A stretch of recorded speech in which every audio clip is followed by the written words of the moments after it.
Here's a telling verse early in the book of Isaiah. One of those verses that makes you stop and think and sort of say to yourself, ooh, yeah. Isaiah 5 begins with God speaking of his vineyard. A vineyard in a very fruitful hill, he calls it. It's clear he's talking about his people Israel. And then in Isaiah 5:4, he says, what could have been done more to my vineyard that I have not done in it? What more could I have done for my people? Do you think the same principle applies today? Of course. God's world, God's church, however you'd like to apply this, God cares very much for. Do you think God has done everything he could possibly do for the blessing or the salvation of this world? No doubt about it. God isn't leaving anything undone. So when Jesus returns and people are either saved or lost, no one will be able to blame God if they're not saved. In most countries in which this is seen, everyone has access to the Bible. I can literally walk 5 minutes from where I'm standing right now and buy a Bible for $1. They're everywhere. In most countries where they're not so common, the Bible can be found online for free.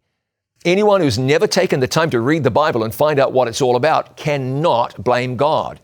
There are churches in every town, tracts printed in just about every language. Every year there's Christmas reminding people that Jesus was born, and Easter proclaiming that God's Son died for the sins of the world. God has knocked on our door. You see a sunrise and a sunset and a kitten and a monkey and a flower and a butterfly and a whale and a bolt of lightning, and you can say, that came from nowhere at all. Or you could say, that's all due to evolution. Or, that was made by an intelligent God.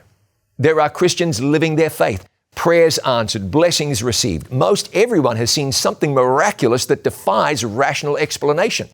No one is going to be able to say, why didn't God do more to get my attention?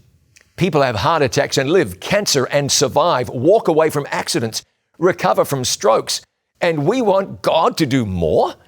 There's only so much God can do. But there's one more thing.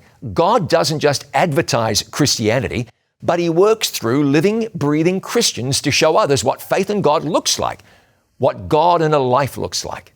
Undoubtedly, God is looking to you to be that person, someone he can work through to reach out to someone else who hasn't yet been able to make sense of it all for whatever reason. So while God's doing everything he can to convince people that he is real, that he is loved, that heaven is real, that everlasting life is free and accessible, he's looking to the church. He's looking to people of faith to be a living embodiment of what faith in God looks like. Why living connected to him makes a good deal of sense. God asks in Isaiah, what more could I have done?